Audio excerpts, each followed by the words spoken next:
Hey friends, happy Sunday and welcome back to another week of What's for Dinner. I have some really easy and super delicious dinners that I can't wait to share with y'all.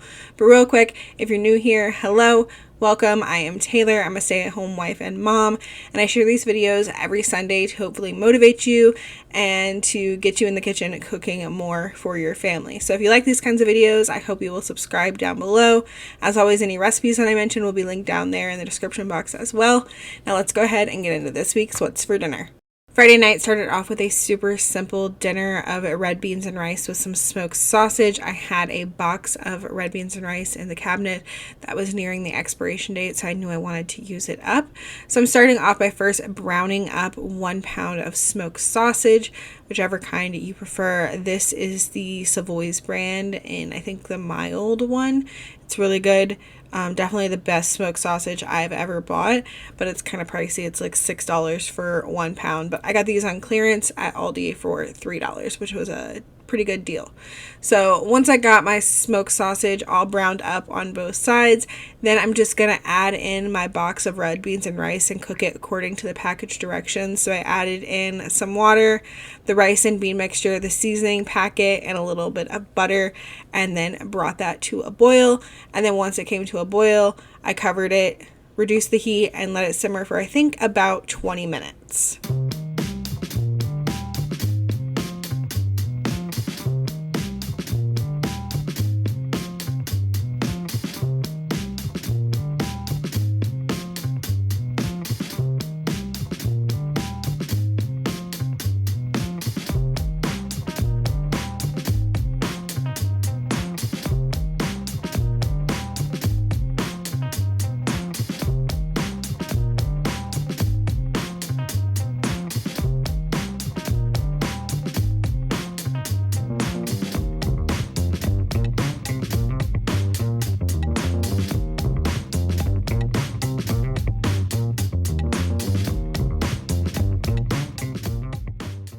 To go with this, I just made a can of green beans, super simple, but this was a quick and easy dinner to put together.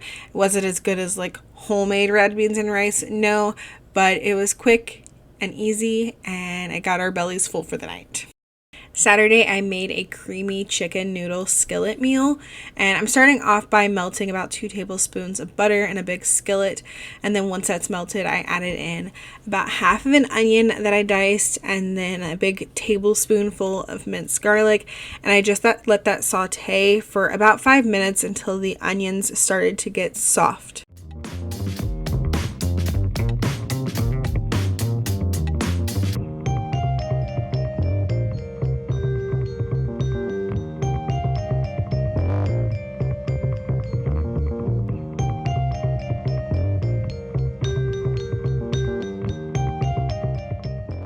Then I stirred in 2 tablespoons of flour and let that cook for about a minute.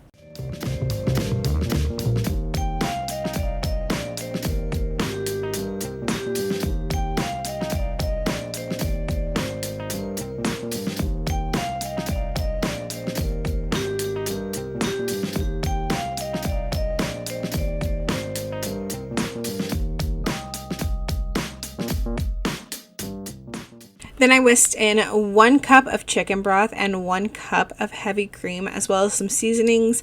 I did some salt, black pepper, and the 21 seasoning salute from Trader Joe's, but you can use whatever like all-purpose seasoning you want to use. Just whisk that together really well, making sure to like break up the clumps of the flour. And then I brought this to a boil. And then once it came to a boil, I reduce the heat down to like a medium low and let this simmer for about 5 minutes till it had thickened.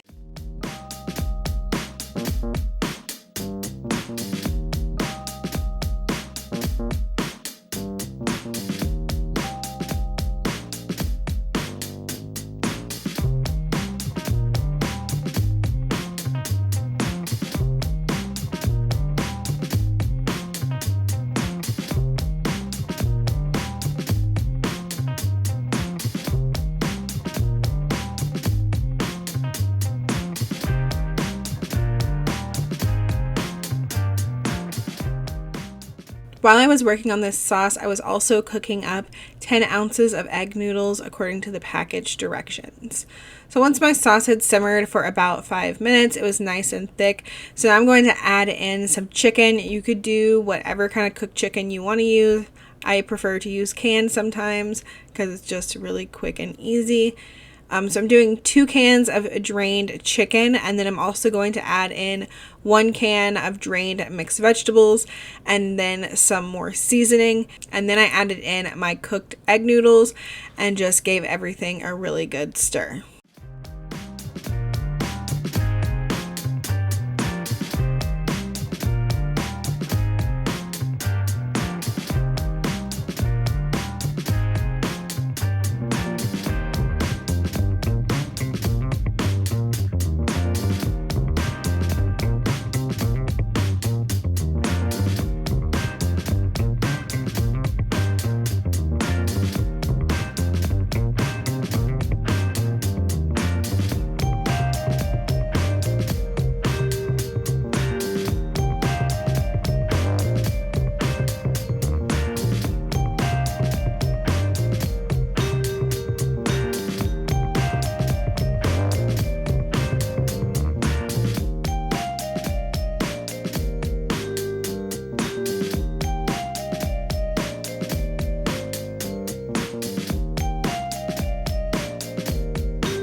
I had the intentions of making a salad to go with this, but I just wasn't feeling like putting together the salad stuff, so we just had this, and I topped mine with some extra black pepper. It was really good and really easy to put together. Sunday night, we just had spaghetti, meat, sauce, some spaghetti noodles with some Parmesan cheese on top. Very simple. Again, I wasn't feeling like pulling out the salad stuff this night, so this was all that we had for dinner. Some days are just like that. You are just too tired at dinner time to really put any effort into anything else. Monday night, I made some Philly cheesesteak sandwiches. So I'm starting off by heating up a little bit of olive oil in my cast iron pan, and then once that's hot, I'm going to cook up some onions and peppers. This is the other half of the onion that I had used previously in that chicken noodle recipe, and I just sliced it into thin strips, and then a little bit of some like yellow and orange peppers, the little mini sweet peppers, because that's what we had on hand. And like nobody was hardly going to eat the peppers. Andy doesn't really like the peppers. He'll eat like 1 or 2, but those are mostly just for me. So I just cooked those up until they were nice and tender and kind of like browned how I wanted them to be, and then I removed them from the pan. And then I've got this beef shaved steak that I picked up at Aldi. It was 50% off, and it was my first time trying it. So I just got that in the pan with a little bit of salt and pepper and some Worcestershire sauce, and I cooked it over a medium-high heat. Just continuously like mixing it around and like chopping it up and breaking it up until it was all cooked through.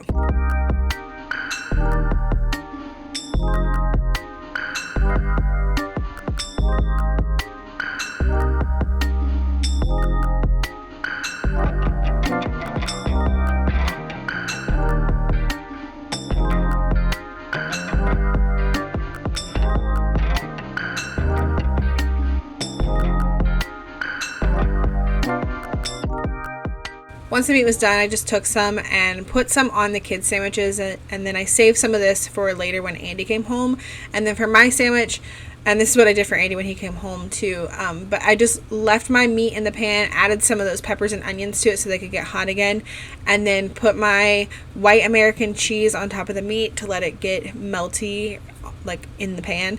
The pan wasn't even on for this, but yeah, the residual heat like left over in the cast iron like melted my cheese and got my like peppers and onions like warmed up. And then I put this on my bun. For all the buns, I toasted them and put a little bit of mayonnaise on there, and then we've got our meat and our cheese. And the only cheese we use for Philly cheesesteaks, even the chicken ones, is white American cheese, and you usually have to get that from the deli, but it is worth it. It is so good on there. To go with this, we just had some French fries that I cooked up in the air fryer. These were really good. I wouldn't say it's as good as getting a Philly cheesesteak from somewhere, but the texture of the meat was perfect. It's just lacking a little bit in flavor, but they were pretty good. Tuesday night, I made another crescent ring. I know I just made the cheeseburger one last week, but this week we decided to try the taco crescent ring. Lily has been dying to try this, so we finally made it this week, and it was really good. But before we get into the recipe, I wanted to talk about this salsa that was sent to me that I used in the recipe. It's the Tabla Fresca farm stand salsa. You can find this at Walmart. It's made with fresh tomatoes and like all fresh ingredients, and it's very fresh tasting and really good. You find it in the refrigerated section. It's not like a shelf stable product, so it's got a shorter shelf life because it is fresh ingredients. It doesn't have like all the preservatives and stuff in it, and it is super good, super tasty. The mild one is super mild, like no spice to it at all, so the kids like really loved that. And I really loved the medium one. It had just enough spice and it was really good.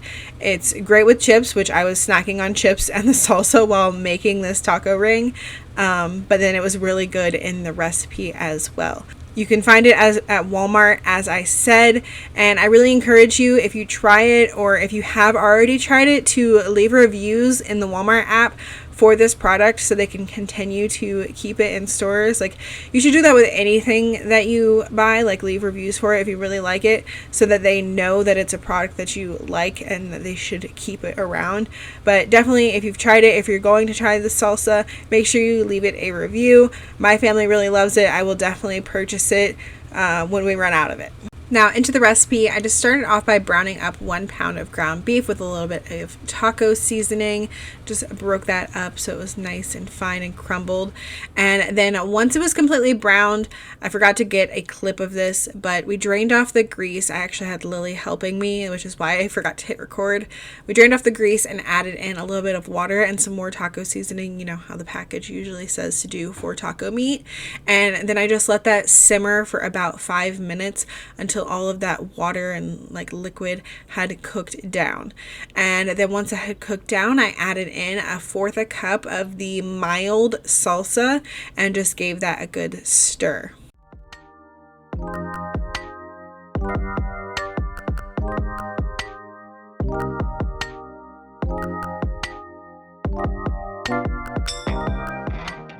While my meat was cooking, I got my 2 packages of crescent rolls out and started arranging them in like a sun shape, as I call it. I take the wider end of the triangles and overlap them to form a circle with the points pointing out, so we end up with like a sun shape. And then I'm going to take that ground beef mixture and add it on top of the crescent dough, and then add on some shredded Mexican style cheese, and then I'm going to fold those points over to close this up so we've got a nice little ring. And then this went in the oven at 375 for 20 minutes.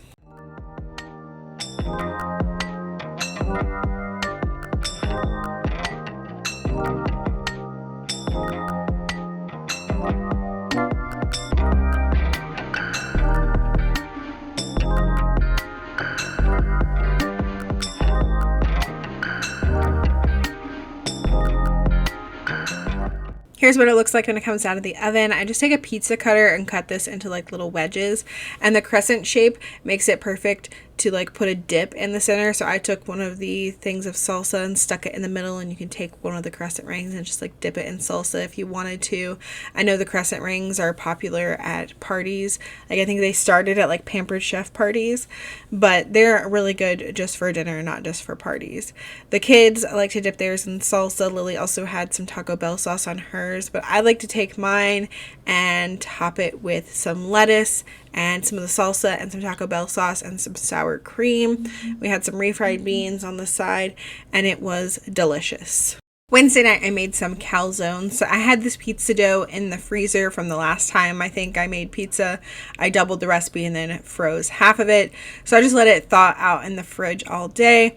And then when it came time to make our calzones, I just took that dough and divided it into 4 balls to make 4 calzones.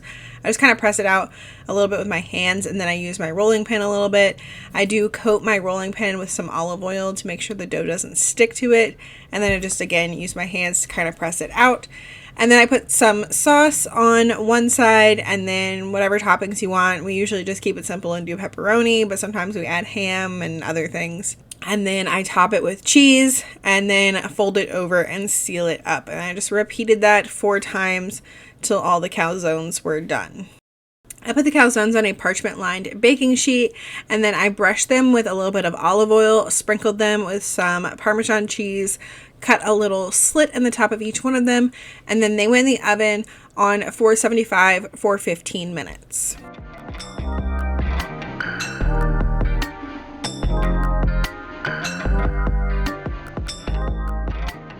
And to go with this, we just had a salad. We love calzones. It's just like a different take on pizza, basically. You get that pizza flavor, but just in a different form, so you don't get tired of the same old pizza. And finally, Thursday night is our crock pot night. I want to be able to come home from the kids' martial arts class and just have dinner pretty much already ready. So that's why I've been sticking to crock pot meals. So we're making a chicken and stuffing thing in the crock pot, which I have made before, but I made it a little bit different this time. I also make a version of this in the oven.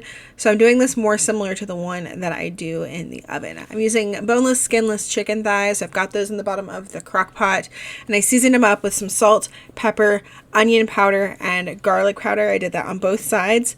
And then I'm adding in 2 cans of cream of chicken and just spreading that all over the tops of them. And then I'm adding in some cheese. And I had never added the cheese into the one in the crock pot before, so that's what's different here. I've always done it in the oven one, and it's delicious. We like to use pepper jack cheese, but it came out kind of weird with the cheese. The cheese created this film, it didn't melt all the way, so I ended up just pulling it out, and it came out in one piece. It was very strange. I did not record it because I was like, what in the world? And I was in the middle of plating up our plates when I noticed it. So if you're going to add cheese in the crock pot, I would recommend using shredded cheese, not pre-sliced cheese. Just for future reference. So then after the cheese, I add in 2 boxes of stuffing, just dry, straight over the top of that. And then I melted 1 stick of butter and poured that over the stuffing. And then I let this cook on low for about 8 hours. So when we came home from martial arts, that was done. Looked delicious. I just heated up a can of green beans with some seasoning. And then when we went to plate it up, I saw that the cheese was a little weird. But everything else still tasted good. Just in the future, I will either not do cheese or I will do shredded cheese. It did give the pepper jack flavor to it, even with having this weird cheese layer that I had to pull out. I don't know what happened with that, but it was very strange. But it was still delicious, and I will definitely make it in the crock pot again. I just don't know if I'll do cheese, but this is one of our favorite meals, the chicken and stuffing. It's creamy and delicious. Some of them only do 1 box of stuffing. I prefer to do 2 because we like a lot of stuffing. But yeah, that is going to be it for this week's What's for Dinner. I hope that y'all got some good ideas. If you plan on trying any of them, let me know which ones in the comments down below. And if you made it here all the way to the end, make sure you leave me a heart emoji in the comments or let me know that you made it to the end. As always, thank you guys so much for watching. I hope you have a great week, and I will see you in the next one. Bye.